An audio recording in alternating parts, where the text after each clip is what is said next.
आप सबको मुख पाठ है, कोई ऐसा नहीं होगा कि जिनको 12 ज्योतिर्लिंग कंठस्थ नहीं है। इसलिए मैं शिव महाप्रण कथा की प्रारंभ करूं और मैं शिव महाप्रण ग्रंथ की वंदना करूं, इससे पहले हम सब साथ में बोलेंगे, क्योंकि गंगा का तट है और लिंग स्थान है, लिंगोमयी भूमि सखोलु काशी, और भगवान ज्योतिर्लिंग विश्वनाथ विराजते हैं। तो हम कथा का प्रारंभ करें, इससे पहले 12 बार ज्योतिर्लिंगों को याद करेंगे। भीमाशंकर में तो मेरे रमेश भाई ने कथा की थी, सोमनाथ में कथा हुई, लेकिन 12 ज्योतिर्लिंग की अद्भुत और अलौकिक महिमा है। हमारे लगभग ज़्यादातर मैंने ज्योतिर्लिंगों में कथा कर ली है, बस कोई ज्योतिर्लिंग बाकी रहा होगा, बाकी तो ज़्यादातर हमने सभी ज्योतिर्लिंगों में कथा का गायन किया है। तो आइए, पहला ज्योतिर्लिंग गुजरात में, पहला ज्योतिर्लिंग जहाँ से हम लोग आ रहे हैं, अति रमणीय भूमि, सौराष्ट्र में प्रथम ज्योतिर्लिंग है। तो आप सबका मौन खुले और आप सब साथ में गाएंगे और साथ में बोलेंगे सुंदर सुमधुर ध्वनि के साथ। हम गंगा के तट पर बैठे हैं और विश्वनाथ के सानिध्य में बैठे हैं, साथ में बोलेंगे, साथ में गाएंगे। सौराष्ट्रे सोमनाथं च शाबाश।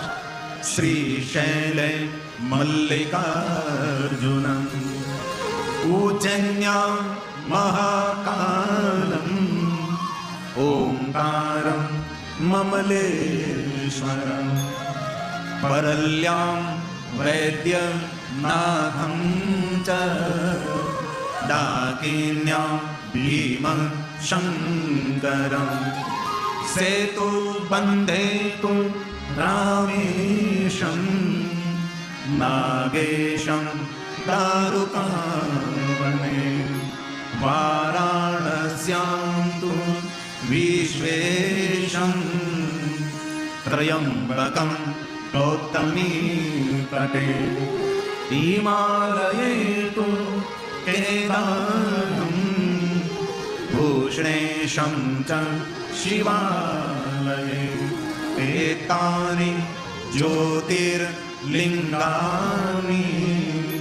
सायं प्रातः पठे नर सप्त जन्म कृतं पापं स्मरेण विनश्यति स्मरेण विनश्यति। कितनी सुंदर बात है। जो कोई मनुष्य 12 ज्योतिर्लिंग को याद करता है, याद करने मात्र से मनुष्य 7 जन्मों के पाप में से मुक्त हो जाता है।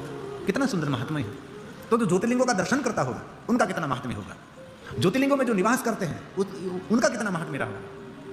और शिव महाप्रण ग्रंथ में बहुत सुंदर बात कही है कि हर मनुष्य के लिए जो बाकी रहा शेष जीवन विशेष करके ज्योतिर्लिंगों में बिताना चाहिए। लेकिन हमारे से नहीं हो सकता, क्योंकि निरंतर संसार की जवाबदारी दिन प्रतिदिन बढ़ती रहती है, जिससे हम बाहर नहीं निकल सकते।